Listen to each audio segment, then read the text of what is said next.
Indian River County's ambitious Moonshot goal to get 90% of their kids reading on grade level has pushed them to explore new ways to close the gaps for their students. One thing they discovered is the power of art as a super tool to help kids improve their literacy and ingest what they're learning, especially for their students far behind in their high poverty schools.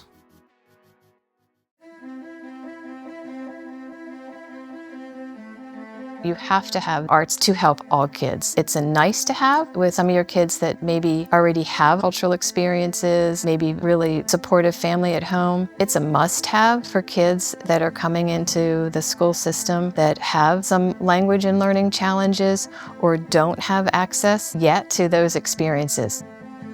We as a public school system and as a community have to ensure that those experiences are in place to close those knowledge gaps. Kids from poverty are frequently less exposed to a wide range of vocabulary. Readers who are struggling might need dozens, potentially hundreds of repeated exposure to a word in order for it to stick.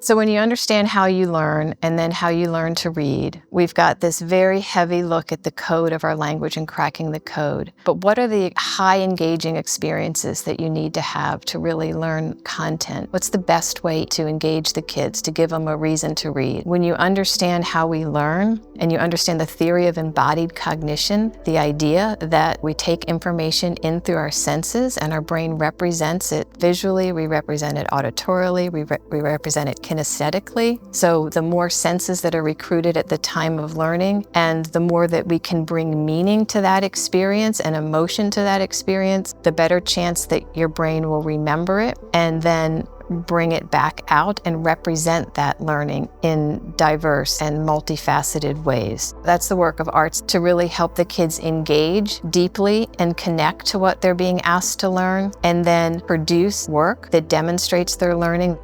So relative to our 90% goal, I'm always on the lookout for what's going to take to transform that experience between the parent and the child or the teacher and the child. And one of the things that I didn't fully understand was the power of art and literacy. Debbie Arsenault is an art consultant that the Learning Alliance used early on in our programming. And we saw that she was making magic happen in classrooms. Miss Debbie is going to be helping us today, and we're going to be acting out some stories. Are you ready? The prince used her shoe and searched the whole kingdom to find Cinderella.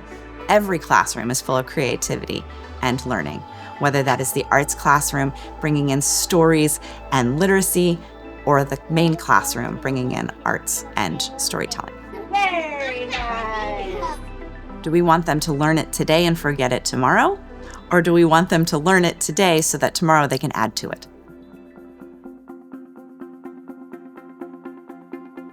To get to our 90% goal, we know that we are going to need to reach some pretty challenging kids. How do you reach that kid that you just don't think you can? You could ask a teacher to create 20 different lesson plans for 20 different students in one room, or you could create a lesson that includes experiences like arts experiences that hold space for that whole range of kids.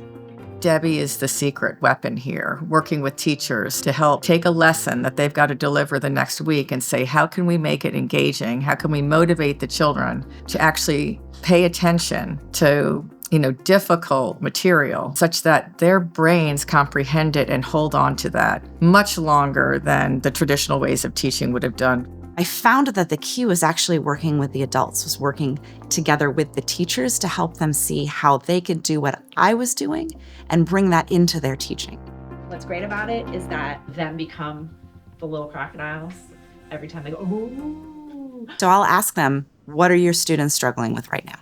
Okay, they're struggling with fluency. That says to me, we're going to do some monologue work, or we're going to take those little nuggets of the text and we're going to read them over and over and over again so we feel really good about it. Guess what we're doing? We're reading it over and over and over again.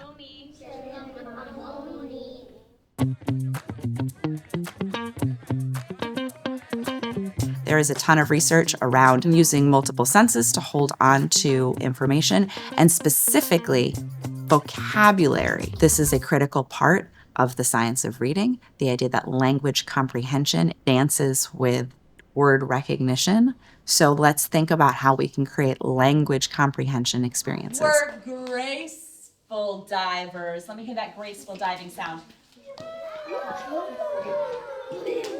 So one way to do that is vocabulary gestures, right? We put it in our body. We have now created a physical experience of an idea. Arts integration techniques, when you put an art subject on the same level as an academic subject, retention improves, inspiration to go further into the subject improves. Like, this isn't me just going, I'm a dancer, we should do this. And they're breathing through their mouth, just like that. Perched means to sat or rested on something. So she'll be perched. Now, if you think about it from the music educator side, there's all kinds of skills, things like repetition, rhythm, and rhyme. Those are also literacy skills. We use song to help remember things. Music is just a super tool to do this. That's going to enhance the child's ability to express themselves. And so we're giving children tools for communication with sound. The more senses we engage, the more creativity we can access, the deeper they will comprehend, hold on to that learning. People don't think theater work is a literacy-based thing. If I were queen for a day, I'd have theater in every school. You're gonna come up with something that nobody has ever seen before. That's a fast track to get kids not only to learn how to work together and self-regulate and be in community, but it improves their literacy, it improves their memory, their executive function skills, and really doing something that kids can be prideful of and take ownership of. The kids own it. They feel like they're really doing something, and it's not just books on the paper. Not all students learn that way. It gives them responsibility, which I think builds character, which I think builds confidence, which I think then spills over into that classwork.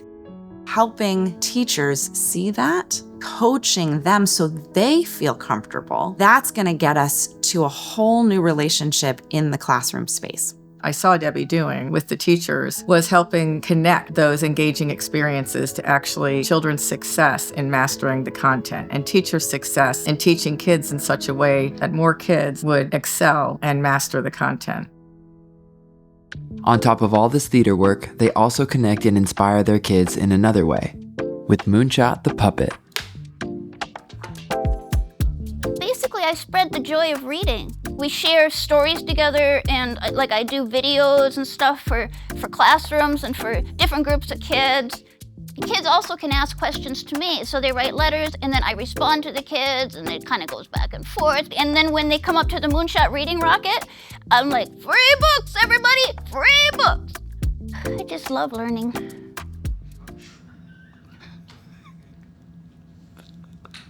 Beyond what they themselves create for their kids, the Learning Alliance has tapped into the local arts community to broaden what they offer their students. We are blessed with just amazing cultural assets, and they've been outside the schools. And Debbie's been a bridge to bring them all in. Through thoughtful collaboration, they've brought many organizations into their literacy movement, including the ballet, the opera, the theater, and the Lullaby Project, a partnership with Carnegie Hall that gives families their own song to sing with their kids.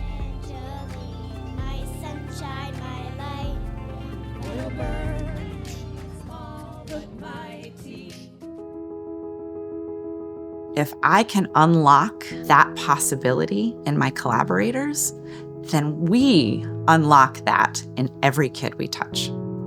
They do a lot here, and every community expresses creativity in different ways with the unique artists living among them. But watching how Indian River County has integrated their artists to help them teach reading and engage their most needy kids has given us a few ideas for how any community can embrace art to improve literacy with their own. How integrating art into lessons creates high engagement that improves literacy and brain development. How valuable it can be to have an artist whose sole job is to help teachers improve lesson plans by integrating the arts in a school. How teaching with movement and using our senses helps kids create deep connections to what they're learning. How working in theater creates rich learning environments. and how bringing your local arts community and public schools together can amplify learning for your kids.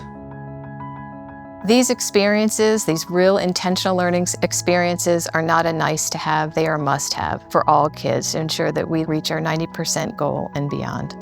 We want kids to be able to read through creative teaching that includes the arts. We can reach those kids, we can get their brains on fire, we can light them up. That's gonna bring all of our kids to where we need to be to become literate, compassionate, creative, lifelong learners.